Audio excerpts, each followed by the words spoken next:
friends, welcome to my channel. இன்னைக்கு நம்ம பார்க்க போறது ராகி வெர்மிசெல்லி புட்டு. இது ரெடிமேடா கிடைக்கக்கூடிய ராகி வெர்மிசெல்லியை வச்சுட்டு எப்படி ஈஸியா செய்யக்கூடிய ஒரு பிரேக்ஃபாஸ்ட் தான். அதுக்கு நம்ம ஃபர்ஸ்ட் ஒரு பாக்கெட்ல இருக்கிற ராகி வெர்மிசெல்லி வந்து பிளேட்ல எடுத்து வச்சிடுங்க. இது ஒரு 5 பேர் சாப்பிடலாம். அடுத்த ஸ்டெப் ஒரு பவுல் எடுங்க. இது முழுகிற அளவுக்கு தண்ணி வைங்க. நார்மல் தண்ணி தான், சுட தண்ணி கிடையாது, நார்மல் தண்ணி தான். அந்த தண்ணியில் நம்ம வந்து 1 டேபிள் ஸ்பூன் வந்து உப்பு போடுறோம். உப்பு போட்டு நல்லா கலந்து விட வேண்டியதான். தண்ணியும் உப்பும் ஒன்றாகிற அளவுக்கு, உப்பு கரையிற அளவுக்கு கலந்து விட்ட உடனே நம்ம எடுத்து வச்சுக்கிறோம் இல்லையா ரெடிமேடு வெர்மிசெல்லி ராகி, அது வந்து இதில் போட்டு முழுக வைக்க வேண்டியதுதான். 1 நிமிஷம் தான் ஊற வைக்கணும். அதுக்கு மேலே ஊற வச்சிடாதீங்க. நான் சொல்கிற டைம் எல்லாம் ஃபாலோ பண்ணுங்கள். 1 நிமிஷம். இது தெரிஞ்சவங்களுக்கு நான் சொல்லித்தரல, தெரியாதவங்களுக்கு ஈஸியானது 3 நிமிஷத்தில் செய்யக்கூடிய பிரேக்ஃபாஸ்ட்னு சொல்லலாம், டின்னருன்னு சொல்லலாம், ஸ்நாக்ஸ்ன்னு சொல்லலாம். அப்புறமா இது டயபெட்டிஸ் பேஷண்ட் கூட சாப்பிடலாம். இதில் கால்சியம், ஃபைபர் எல்லாம் இருக்குல்ல, ஹெல்த்தியான ஒரு பிரேக்ஃபாஸ்ட்னு சொல்லலாம்.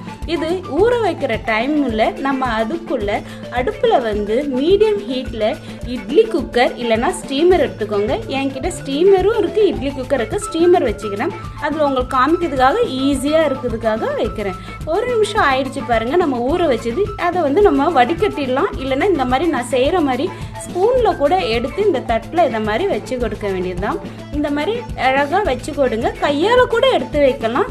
ஸ்பூனில் தான் வைக்கணும்னு அவசியம் இல்லை.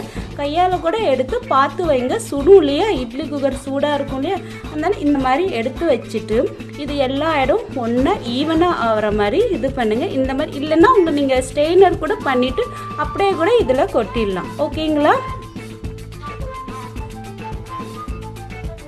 ஒரு ஸ்பூனை வச்சுட்டு எல்லா இடமும் ஈவனாக வர மாதிரி இந்த மாதிரி ஸ்ப்ரெட் பண்ணி விட்டுட்டு இதை வந்து மூடி போட்டு 2 நிமிஷம் வேக வைக்கணும். எப்போதுமே இட்லி தோசை பண்ணுறதோட டிஃப்ரெண்ட்டாக நம்ம வீட்டில் இந்த மாதிரி செஞ்சு கொடுங்களேன். ஹெல்த்தியான டயபெட்டிஸ் பேஷண்ட்டுக்கும் இஷ்டம் உள்ள ஒரு பிரேக்ஃபாஸ்ட் தான். இதில் கால்சியம், ஃபைபர்லாம் இருக்குது. இப்போ பாருங்கள், மூடி போட்டுட்டு ஜஸ்ட் 2 நிமிஷம் தான் வேக வைக்கணும். 1 நிமிஷம் ஊற வைக்கிறது, 2 நிமிஷம் வேக வைக்கிறது.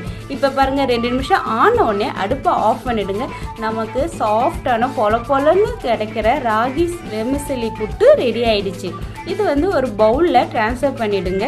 இது ட்ரான்ஸ்ஃபர் பண்ணிவிட்டு ஜஸ்ட்டு கொஞ்சம் நிமிஷம் ஆறினோடனே அதில் நம்ம வந்து 1 டீஸ்பூன் வந்து ஏலக்காய் பொடியை தட்டி போடுறோம். நீங்கள் வந்து பொடியாக இருந்தால் கூட போடலாம். நான் வந்து என்கிட்ட வந்து ஏலக்காவை நான் நசுக்கி போடுறேன். நசுக்கி போட்டுட்டு இது கூடயே நம்ம வந்து துருவின தேங்காவை மிக்ஸ் பண்ணி, இது பாருங்கள், ஏலக்காய் பொடி போட்ட உடனே நான் துருவின தேங்காவும் போட்டு மிக்ஸ் பண்ணி கொடுக்குறேன். அப்படியே சாப்பிட்டா கூட ரொம்ப டேஸ்ட்டாக இருக்கும். ஏன்னா தேங்காய் ஏற்கனவே ஸ்வீட்டாக தானே இருக்கும், நல்லா இருக்கும். பசங்களுக்கு கொடுக்குற மாதிரி இருந்தால் கொஞ்சம் சர்க்கரை மிக்ஸ் பண்ணி கொடுங்க, நல்லா தான் இருக்கும். அப்போது நம்மளோட இன்ஸ்டன்ட் ராகி வெர்மிசெல்லி புட்டு ரெடி ஆயிடுச்சு.